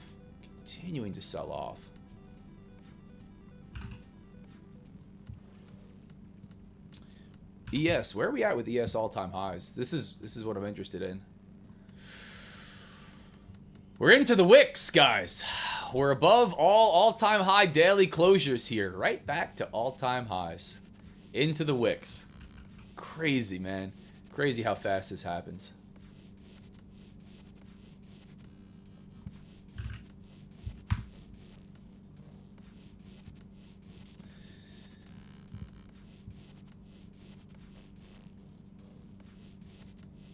Let's see if NQ is going to pull the run my stop and then just rip faces off to the downside. I'm going to wait for some structure here, see what starts to form. Again, took a stop. Not much to do besides hang tight. Don't have one yet on YM either. Coming down to the 48,500s. Let's see.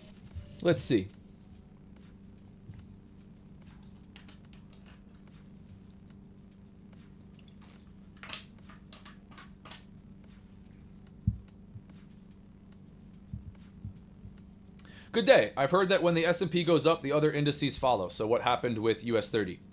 Curtis, I don't know, brother. You should ask whoever told you that. Here's the bottom line. First off, even if something does happen more often than not, it doesn't mean it's going to happen today, right? If it doesn't happen today, like in your case, maybe the S&P, if S&P goes up, that, YM will follow. YM also goes up, right? It doesn't mean that it will happen every day. And if you try to kill yourself finding out why something didn't happen, I think you're going to be searching for answers, you'll never be able to find true answers to, right? Market could do anything at any time for any reason. I'm sure if you did a whole bunch of fundamental digging, you'll find that underlying, assets that are weighted in YM are pulling it lower for one reason over another, right? Something to do with what's going on probably in the Middle East or data being released, right? And something that's going on with, NQ being the highest is, tech stocks that are doing well, or, microchips, right, are getting pushed higher because of the positivity on the conflict in the Middle East, things along these lines. But I don't know if that level of fundamental analysis is going to help you with intraday trading. It might, but I wouldn't try to rack your brain with that. In general, as far as correlation goes, YM lives in its own world. The Dow really lives in its own world. That's why I don't like to trade all of them in correlation. They are all US indices. It's uncommon for, ES to be putting in all-time highs and YM to be in recession mode, right? That just doesn't happen. But intraday, they certainly live in their own world. So you could trade them in correlation. You could trade them with divergences. But as far as the exactly why one thing happens on one day, you'll find out after the fact, right? You could always do the research and find out. But is that helpful to know, for some reason? So that's kind of the thought there. Always traded YM because it didn't follow NQ and ES. I like trading tickers that do their own thing. Go against the market. Nice. Real crazy. Nice. Zach dropping. Knowledge pills. Missed out on most of the YM short because I thought they were correlated. There you go. However, end of the day, 300 green. Nice. Anyone having trouble logging into their top one futures account? I have not. I've traded my live this morning. Be right back, guys. After taking the first L, let's see what we get. I'm not done yet. We're still early. 10:42. I'm gonna look for another, swing style trade, something that I'd hold longer on one of these in a funded account or funded accounts, plural. But I'm waiting to see what we get here. Obviously, if it's just the long play and we're going to drive higher like we've been doing, there's not going to be too much of a good way in, at least the way that I'm looking at structuring risk here. Yeah, still going, man. Still going. But all right, I'll be right back, guys.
Back in action with you guys here.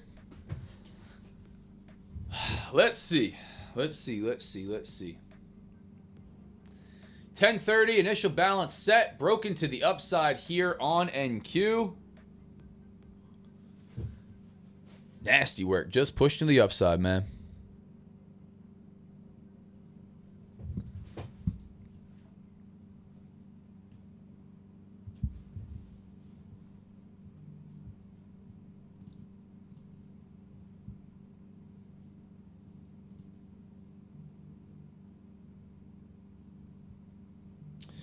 NQ and ES much more tech heavy. Oh, I forgot my water. Hang on. NQ and ES are more tech. Yes. YM different segments may be sensitive to other things. Yes. YM is melting. Is it? Is it still going? Is it still going? Man, disappointing. Yeah. Yep. I'm gonna stay watching NQ here, guys. I'm curious to see where we go. I really am. There's really just not much looking left until we come all the way back over to the beginning of this year. I'm trying to find.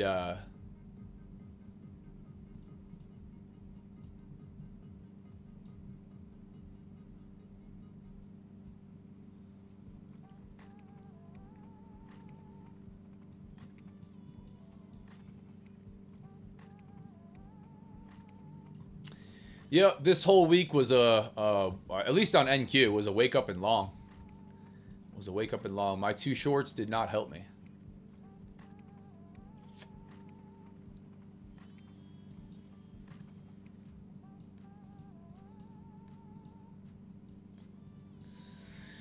Yeah, this is gonna be a tricky one. I'm trying to frame what opportunity I'm gonna be able to find for the rest of the day here. Really, man. Took my stop out right where we're trading, right into the 145.5. I think that was the actual number. Literally right here.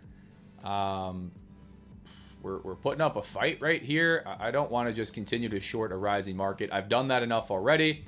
To join this trend without any kind of a pullback down towards VWAP is gonna be tricky, man. Gonna be tricky. Even ES caught a nice little pullback there.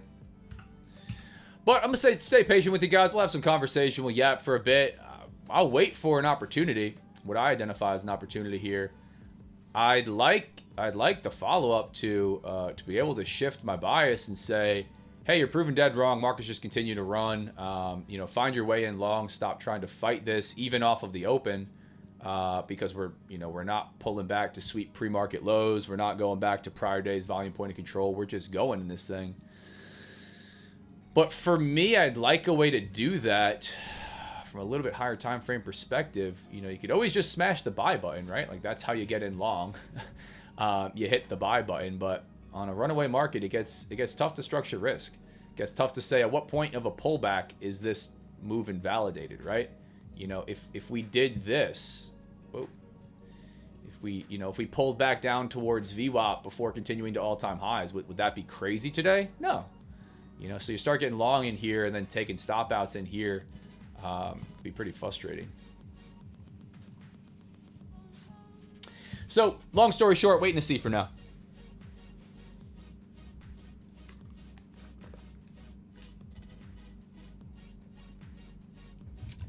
Why don't you trade gold? I don't know. I just don't trade gold. It's kind of like asking why don't I trade anything else under the sun. I think it's a fine asset to trade. I think it's a pretty hot futures market to trade. I've just found my best results with the US indices. Best to switch off, regroup, come back tomorrow with a clear view. Yeah. If there's for me, if there is a mindset piece to do that, right? Like psychology wise to say, hey, I'm upset about taking a loss, or I'm feeling tilty or something like that. I think that's always the way to go.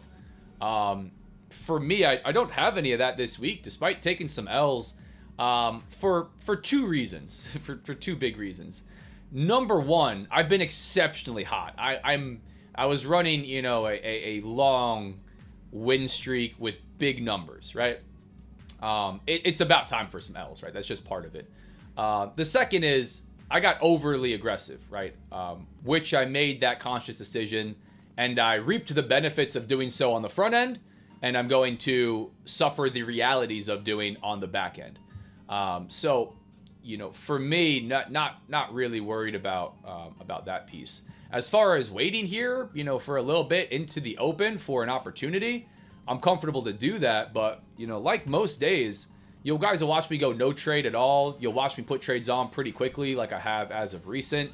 It just depends. It just depends if there's something setting up. There's not really something setting up here. So, you know, when that starts to happen, oftentimes I go, all right, you know, the moves already happened. There's really nothing left. You could try to chase it. You could try to find a way in. But we're still early here, so I'm not going anywhere just yet. But yeah, for the most part, that's never a bad thing to do if you're feeling that type of way. And again, I've closed out trades with the guys where I've said I'm not going to be comfortable if this comes back on me. I've said, hey, you know what? This is just super frustrating. I'm calling it. And I think it's important to know that, right? Know that about yourself. Understand your emotional regulation, right? How much can you really handle? Yep, that's also 4-hour fair value gap. Careful taking shorts. No, 1 hour, we're talking fair value gaps and stuff like that. No trade days equals fishing lakeside. Yeah. For me, I try to show up every day, right? Try to show up every day. This is obviously my main focus. There's just going to be periods where like nothing happens. You know, YM, an example would be we just kind of like chop at VWAP, right? We just kind of sit there at VWAP. We don't sweep anything. We don't break a high or a low. We just don't do anything. We don't even get close to a level. You know, if I put a trade on in between all of that, you know, what am I doing? You know, is the question. This week is helping me learn how to get in and stay in a trend. That is not me typically. Yeah. So let's talk about that, Mike. Let's talk about that.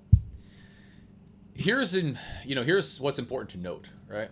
What's working here would not have worked here, right? Like pretty obvious. So be cautious of always trying to optimize. This is something that I did for a long period of time. Always trying to optimize for what's happening yesterday, right? It's easy now to go, you know what? All I have to do is buy off the open, right? Because for the last 3 days, right, we've popped, and then look what we did. We just ran, and then we popped and we ran, right? Where is it? We popped and we ran, right? And then same thing today. You know, we're pushing the upside. We got a couple days of that. And that might continue for a long period of time. We could go into a really, really strong trending market. But don't be too quick to discount what the market looks like over a large sample size, right? Just because we're running in one direction, you know, today. Which again, I think why it's hard when you hop on a live stream, you know, today, right? I'll talk about myself. Getting short the market this week, right? On pops to the upside on YM and NQ.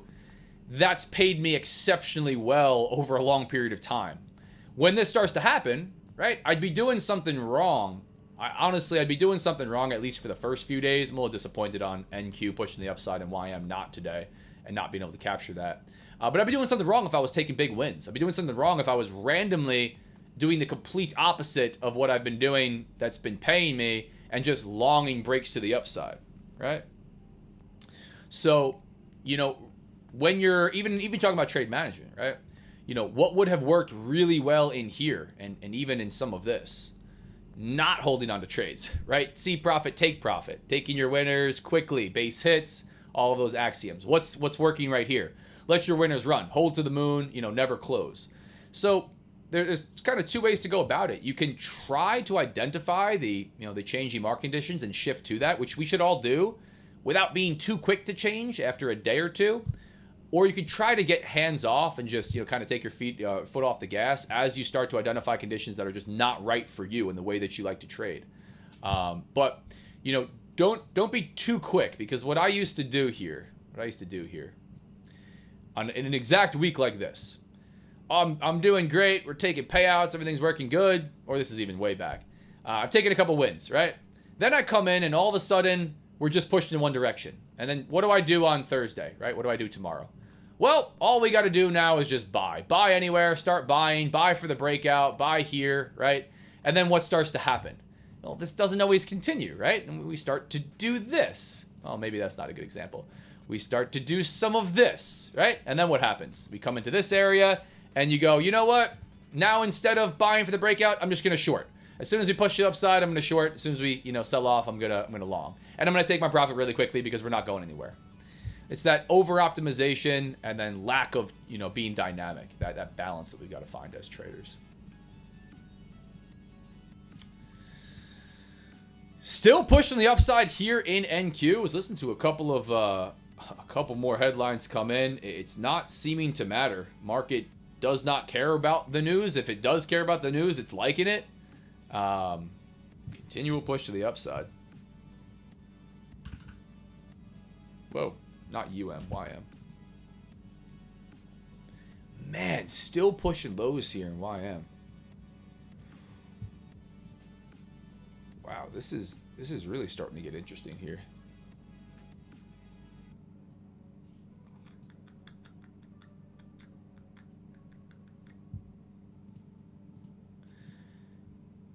Very interesting, market. Very interesting.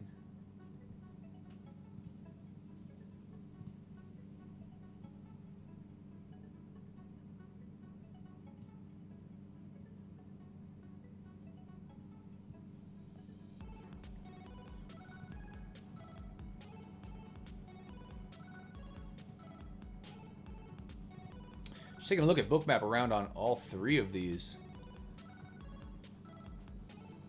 Very interesting to watch this.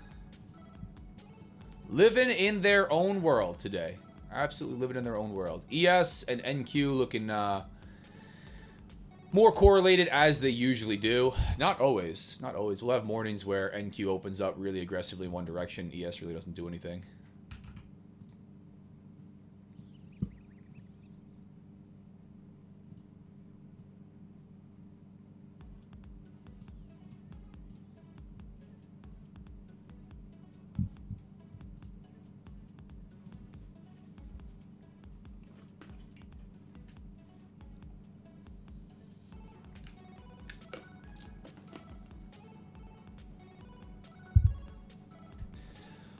Zach, can I ask a question? I journal my trades, but I don't journal the days that I don't trade. For example, today I missed a trade due to a distraction, and I would have won, but I've logged off, not forcing it. Am I doing it wrong doing that? No, I don't think you're doing anything wrong. First off, there's no right or wrong way to journal. It's just however you want to journal. I think it is good to journal missed trades. I think it's important, right? Like if I was going to journal today really clearly, I think it's really important that I journal this L, but I come over to YM and I go, because I'm jerking around with the top one live account, absolutely burying it, which I did today, trying to put more risk on and use NQ to do that. I missed a potential short in here, right? It's good to know that. It's good to know that, you have a potential win on the table, but you were distracted and you missed something. Not to open the charts up and risk tilt and, do all that craziness. But yeah, it's really, I think, important to journal missed trades and maybe why, if you're going to be keeping a detailed journal of your trading throughout, throughout your journey. So yeah, I would journal that. I would journal what the, day looks like regardless of you trading or not. I think it's important to do that. This market does. The other one, this market.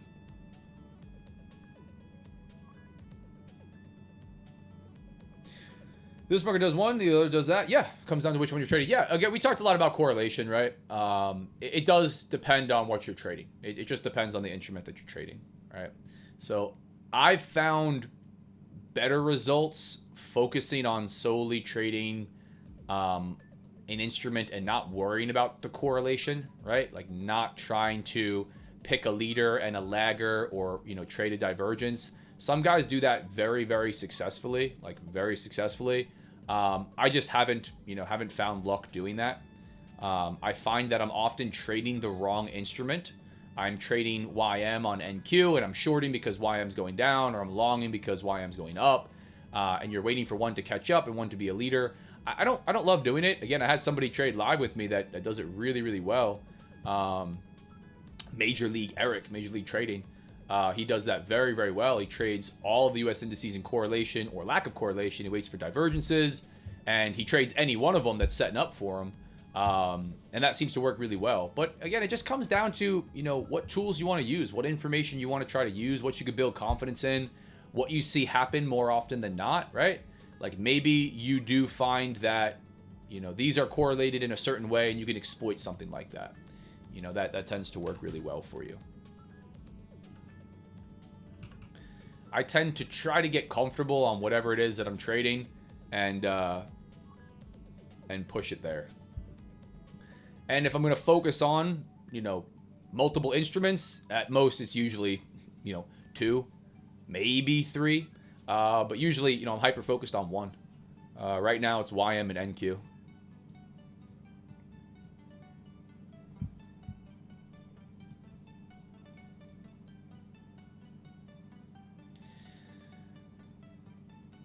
Cannot take its foot off the gas on this thing. Absolutely insane.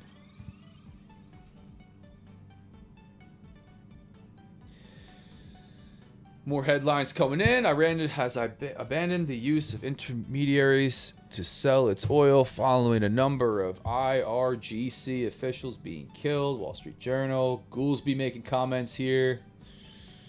Double danger from Middle East conflict and U.S. tariffs. Market loves all of it. NQ just loves all of it. And a Trump tweet a little while ago here.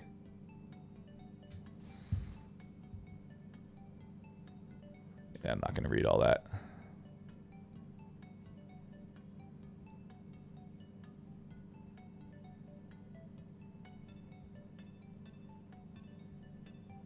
Not going to read all that. Continuing to drive higher, man. Again, was waiting for some more structure. If we just move in one direction, I really am not going to have a follow-up here. Long the overnight, long yesterday's close, long off the open. All of that would have paid. No real solid pullback from this thing outside of just right into the open. Crack to the upside, just a quick pullback, and then we've taken off. But I don't want to wrap up my morning too quick. So I'm going to sit with you guys for a bit longer. See if we don't find something. Look for a follow-up. But if there's no trade after that first one, I'm not going to force it.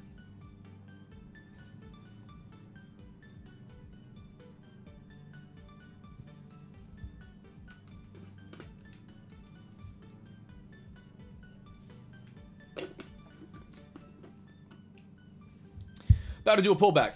We'll see. Don't want to jinx it, but I think you made me feel vibing YM. Yeah, I like YM. I really like YM. You know, if you guys watch me trade, I've traded outside of this week. I've traded YM more than anything else. Just like the movement on it. I've added VWAP and volume profile to my reports, and so far it's working like a charm. Thanks, Zach. Awesome.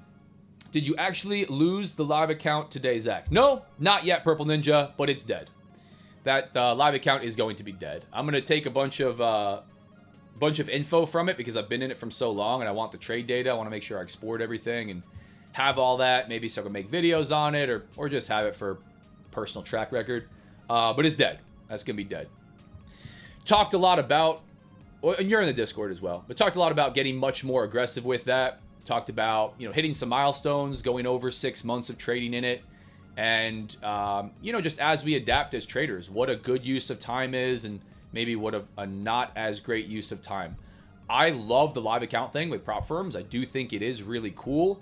It's limiting in certain aspects, right? And, you know, I think the only other path that I could have taken with the top one live account if I wanted to continue after more than doubling the account.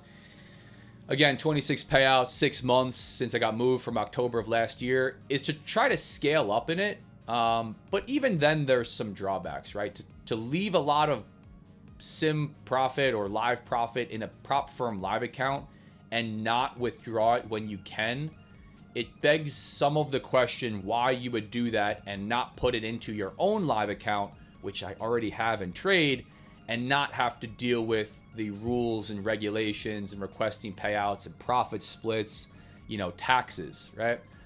So just to kind of go full circle on this, last year, the account that I finished taking an L in this morning was my top one live account. Last year, trading sim accounts, let me go actually way further back. Let's do the little bit of the backstory for those of you guys that are interested.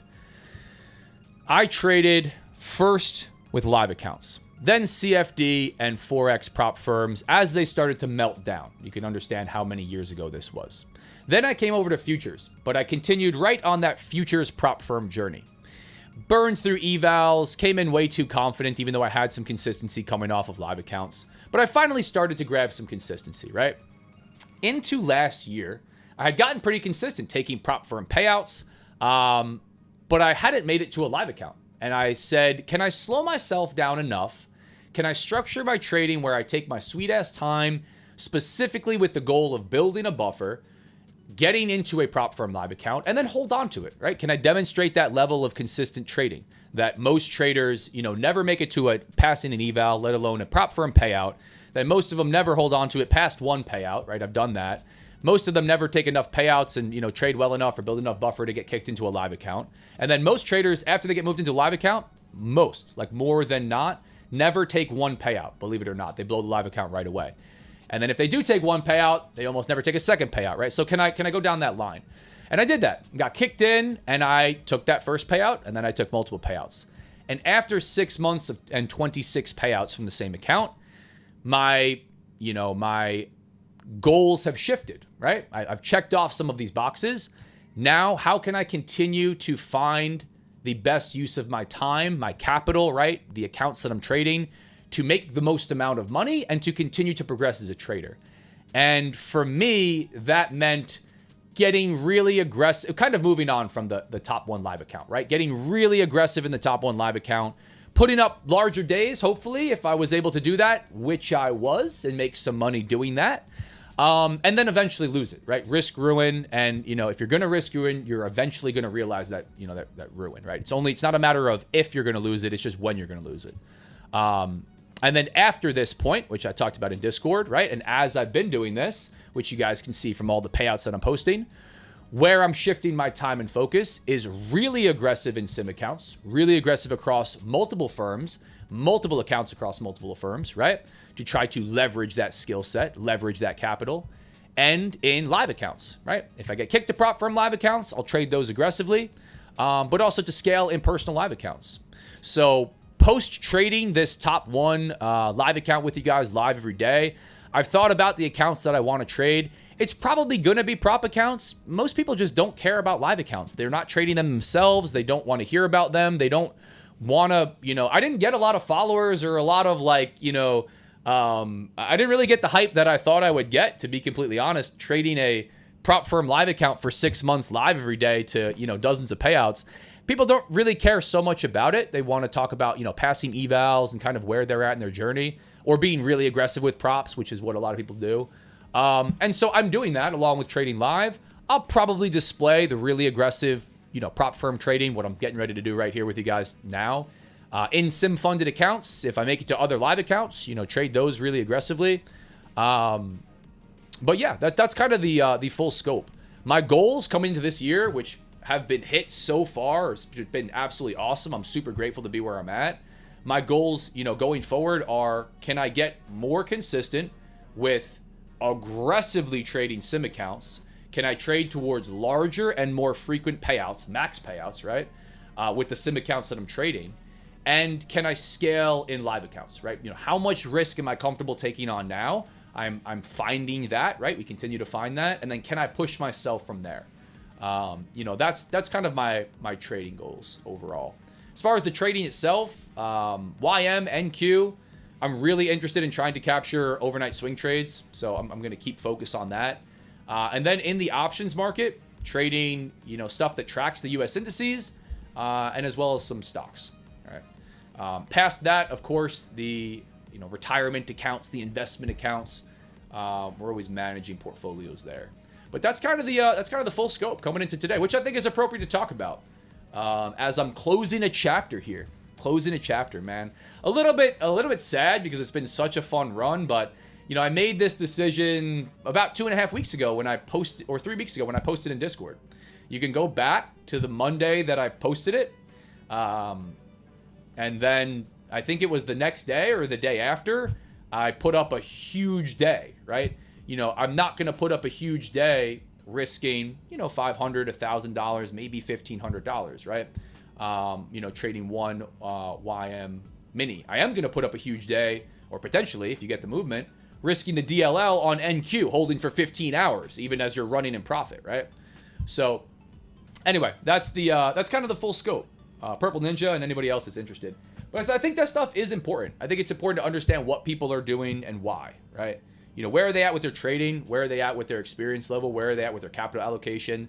Why are they doing what they're doing? Or are they just doing random stuff for entertainment and, you're just following along to be entertained, or is there some value to be taken around how they're positioning themselves, right? The goals they're setting, what are they hitting those goals? What do those goals look like? So as always, I'll keep you guys updated, but that's where I'm coming into this morning, man. Yeah, to be clear, to finish off that thought, to be clear. If you're going to have 3 to 4 losses in an account before the account's blown, right? You're not going to hold on to that account for forever. Even with a really high win rate, it's not if, it's just when.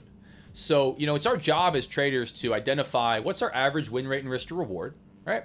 And then how small do I have to size in order to hold on to this account? Because that's what you should want to do. If you don't want to hold on to the account, or if the account has requirements for you to do something to pass an eval or whatever it is, how much risk are you going to put on? Ooh, headlines coming in here, guys. And volatility. Just listen to some of it. Nice. How much risk are you comfortable putting on? And then what does that mean, right? Like, how many losses can you sustain before the account's gone, right? If you start to take losses, what's your game plan? Plan all that stuff on the front end. It shouldn't be a surprise. It definitely shouldn't be a surprise to you, right? So, I think all of that is important. If you find yourself surprised that you lost an account, or disappointed that you lost an account, or, tilted because you didn't really accept the risk that you were putting on, you did something wrong on the front end.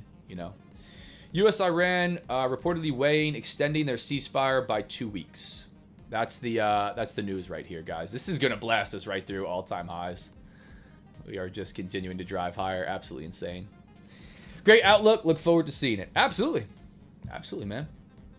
Again, on the live sessions here, what I'm probably gonna, because I've thought about that, the last couple weeks. What I'm probably gonna do is just trade sim accounts really aggressively, from TradingView, from Tradeovate. Trade the sim fundeds, trade the evals with you guys across all of the firms really aggressively. Again, because that's what most people are doing. That's what most traders are doing. I do think we should have this long-term perspective, this live account perspective, but it's pretty boring. It's really boring to watch. It results in a lot of no trade sessions. Really slowly managing risk in an account, is going to generate a lot of no trade sessions, especially if you're just not looking to put trades on, and you don't have a timeline. You don't have a timeline to pass before an eval resets. You don't have to have flip days, right? All these things that, unfortunately, to our detriment, force us to trade in prop accounts. But yeah, that's probably where we'll go with this.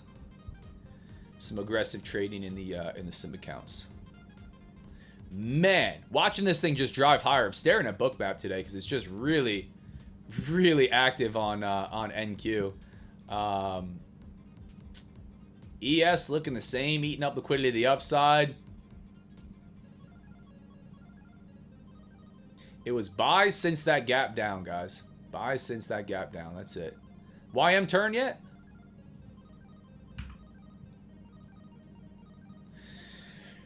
Oof. Hit the magic level and started to turn.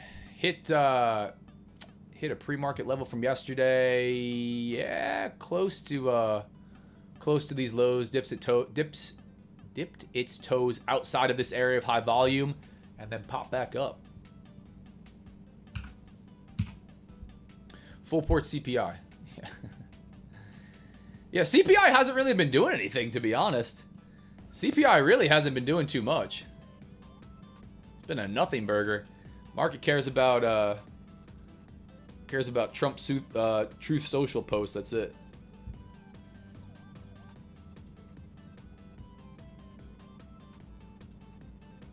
Checking a couple messages here, guys.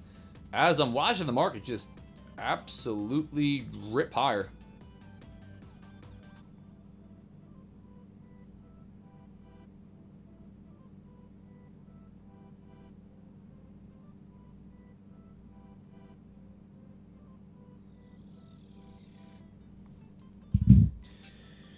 Dog SHIT lately.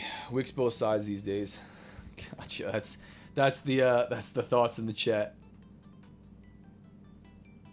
Yeah, man. Overall, like just to talk about this, because I don't have another setup on this, guys. We're just pushing higher. Maybe you're just gonna trade really small pullbacks. You're gonna trade a trend line. You're just gonna look for continuation by hitting the buy button and throwing a random stop in. I don't really have one on this today.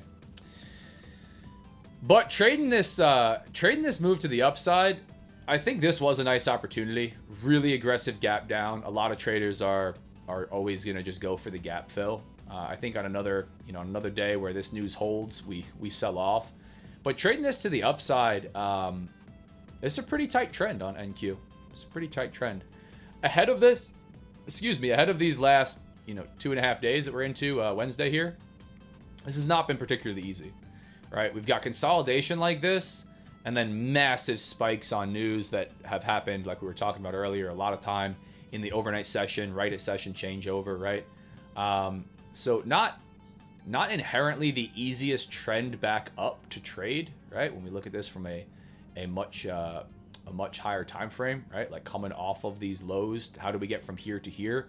Last couple days, not bad. Last couple days, not bad.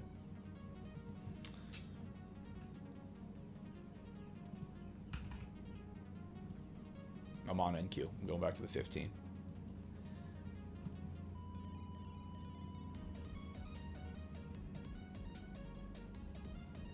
Listen to some more headlines come in. Crazy. Absolutely a wild ride, guys.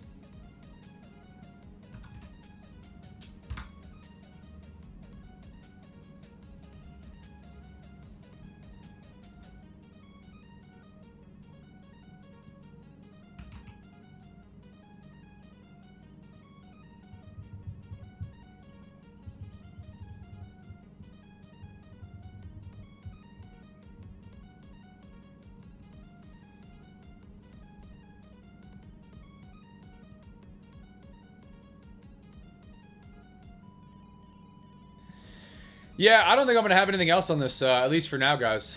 I really don't think I'm going to have anything else on this. I'd love to get another trade on. I'd love to get a couple trades on in these sim accounts outside of just pulling the flip day stuff.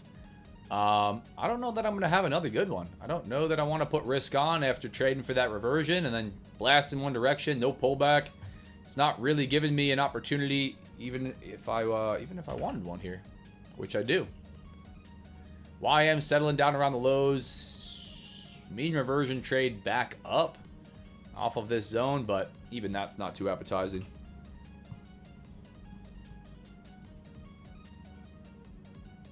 So let's do this.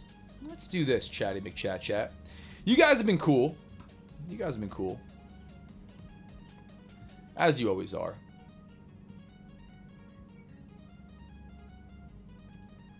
Hang tight, guys.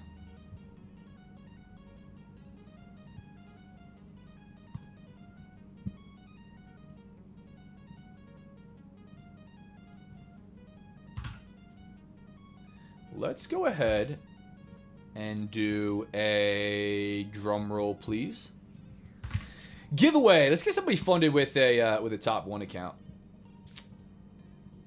We have 50% off top 1 futures instant funded accounts rolling right now with code RDF. Up until yesterday, you could have also gotten a chance to win one of 5 50K accounts. But we're going to have another one of those rolling soon in Discord. If you're not in the 100% free trading Discord, the link is pinned to the top of the chat on YouTube and Kick. I will go ahead and throw it in here again. You're going to have to be in Discord with an email verified to be part of this giveaway. Bang. Bang, bang, bang. But let's get ready to get somebody funded. This is going to be the simple, no purchase necessary giveaway, guys. Form's going to get filled out in Discord, and everybody that fills it out is going to get a chance to win one 50K account from Top 1 Futures. Shout out Top 1. It's going to be an eval account from them. But let me go ahead and get this one posted. In giveaways. Bang.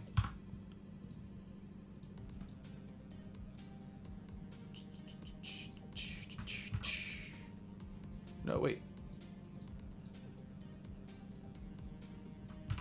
There we go. I'm going to give you guys until... let's go like 9:28. We won't make this a long one. Giveaway form is live in Discord, guys. Hop in. Put it in there.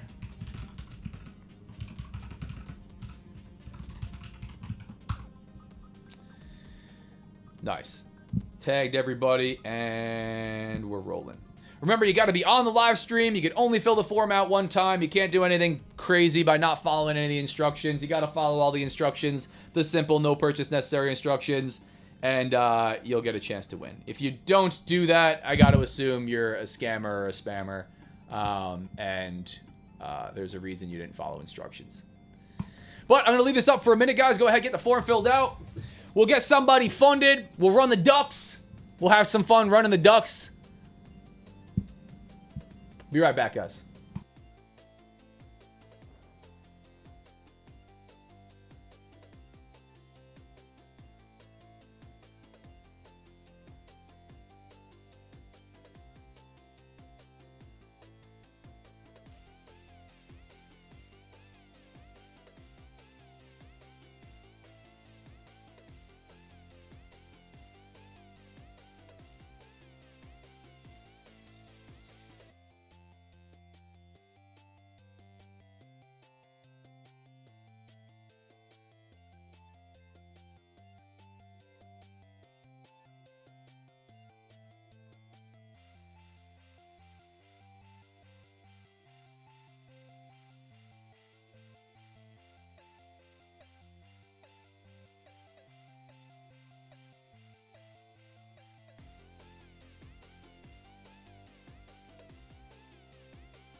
Chatty McChat chat.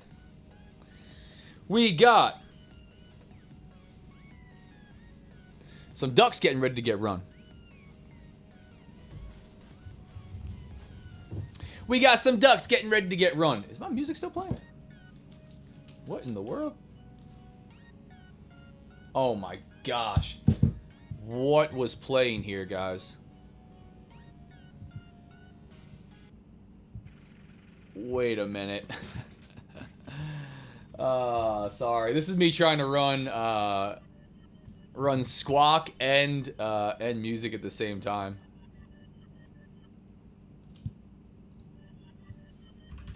There we go. Now we're back to some copyright-free dubstep. All right, guys. Go ahead, get the giveaway form filled out. Link is in the 100% free trading Discord. You got to be in the Discord to get it filled out. I see we got a bunch of responses rolling in right now.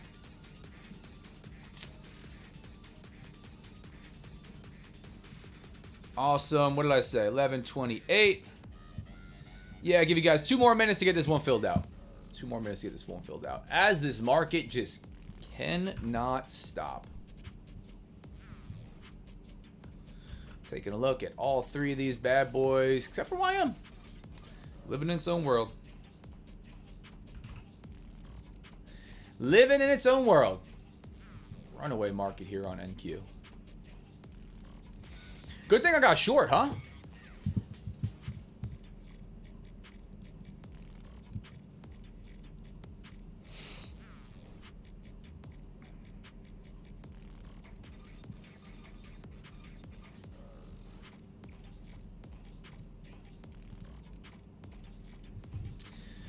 Let's see, guys. I'm going to give you about another 60 seconds. Go ahead, get the form filled out if you want a chance to win. If you're new here, welcome to the show, man.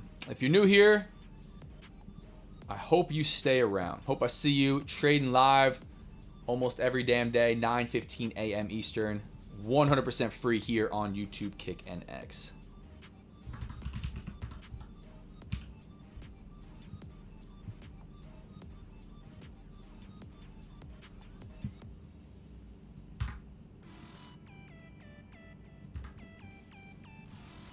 All right.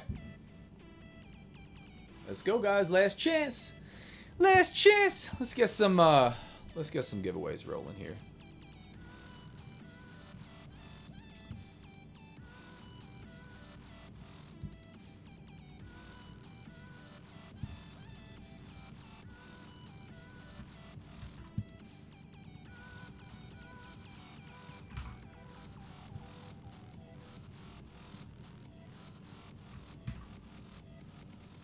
All right, guys, giveaway form is closed. We have a bunch of ducks in the line, man. A bunch of ducks in a row.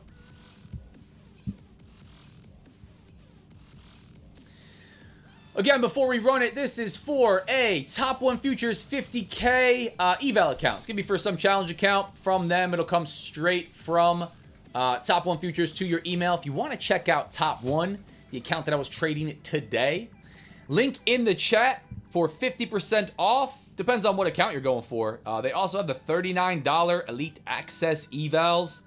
Probably not too bad for beginners. Read the full rule set on those. They do have some drawbacks in the funded account as well. Bang. Bang, bang. All right, guys, let's run it. Wait, why is Kick not loading? What happened, Kick? Oh, no. Did I lose you? Maybe we lost Kick. All right, let's run it. Good luck to everybody. We have 72 ducks in a row. 3, 2, 1. Go. I need that free account. Don't grab anyone.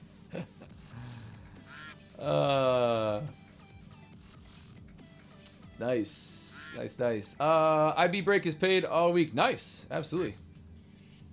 Awesome, awesome. Let's go, let's go. Let's run it. Let's run it. Let's run it, guys. Yes, the form is closed. The form is closed now, guys. I put the form up and give you, a limited amount of time, 5-10 minutes to get it filled out. If you're in Discord, you also get tagged, usually, if we're going to run one. Let's see who was able to follow instructions here today.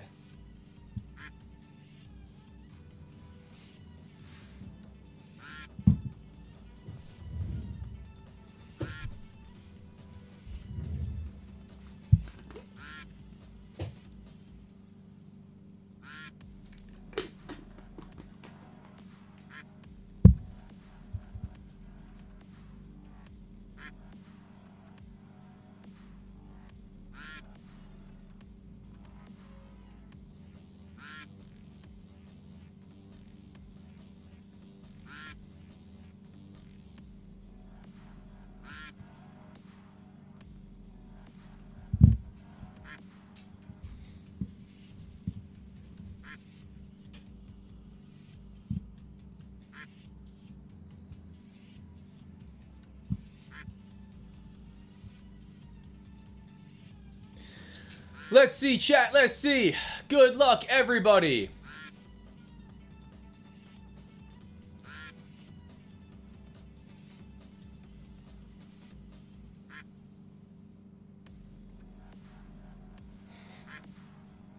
You guys are funny, man. You guys are funny. Chat, what do we got? Let's go. Yeah, you don't always see your name, guys. I promise you, if you filled the form out, your name's on here. There's just, as you can see, like 3/4 of the ducks are not on the screen. So if you don't see your name, that's why. These are, what names are these? That's a good question. These are the username for the platform that you're watching on. So this is either going to be a Kick, X, or YouTube username. And remember, you got to be in the live chat after you win, so nobody dip out once the duck that, you know, hits this one wins. Don't go anywhere. Everybody's been following the rules recently. Everybody caught on. But you have to have followed the rules. You have to have followed the rules.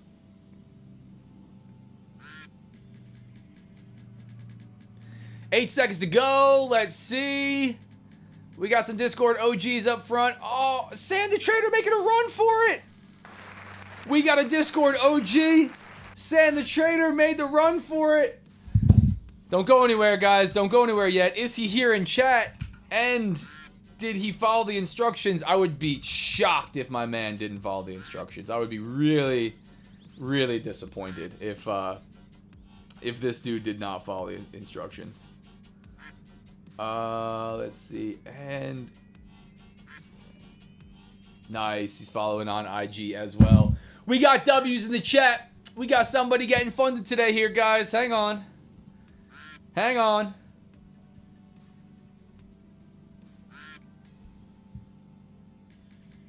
W's in the chat. There it is. Someone says this SHIT is scripted. I can assure you it's not, but if it makes yourself feel better to tell yourself that it is, I don't know. This is duckracerandom.game.com. I don't know if you think that I pick the winner of this, but I can assure you it is not. San the Trader. Yes, true. Where is he at? Where are we at? I haven't been able to get in your Discord channel for days now. Asking to verify. What's your Discord username? Or shoot me an email here to the person that said that. If you can't get in, if you have a problem for some reason. First off, realdealfutures.com has everything. But I try to help everybody out, even you guys in chat. Support at realdealfutures.com. If for some reason you can't get into the Discord, you got some weird thing going on, I want to know about it to make sure links and everything aren't broken. But he is here in the chat. W's in the chat for Sam the Trader. L's on the live stream for me. 1 trade, 1 L to finish out. Not to finish out anything. It's Wednesday. But an L today. Listen, guys. Part of the game. I'm happy to show you what real trading looks like. I'm happy to show you the wins, the win streaks, the run-ups, the payouts. And like I say, I'm happy to show you the unfortunate losses, right? The part of trading that we don't love to realize, but we have to accept. That's part of the game, all right? Guys, I appreciate you being here. San, you will get an email from Top 1 Futures because you did win this one and you are here and you're following all the instructions. Awesome. Appreciate you guys being here. Thank you for being here. Y'all are awesome. If you want to check out Top 1 Futures, link is in the chat. Code RDF is going to get you the best deal. If you want to check out Lucid, because we were talking about Lucid, I am partnered and affiliated with Lucid. Code RDF is going to get you 40% off your next 5 accounts. The 50K Lucid Flex accounts are pretty badass. Requested another payout this morning. I'm going to check my email, see if those came through. See you guys in Discord. See you guys on IG. See you all across everywhere else. Quick disclaimer. I am not a financial advisor. I do not provide financial advice. Nothing I say or do is a suggestion or recommendation to do anything at all. Make sure you always do your own research and make your own trading decisions. Read CFTC Rule 4.41 on simulated trading, which is what this is, even in funded prop firm accounts. And the partnership and affiliate disclaimer that says I stand to make money from links and codes in my content, like Top of Futures code RDF, Bookmap, Lucid, which we just mentioned, and others. Can't be unbiased if I stand to make money, which I do. Important for me to note that, for you to do your own dang research and make your own dang decisions. Guys, I appreciate you. Thanks for being here. Tough week so far. We'll see what we get tomorrow. 9:15 a.m. Eastern. I will see you guys there.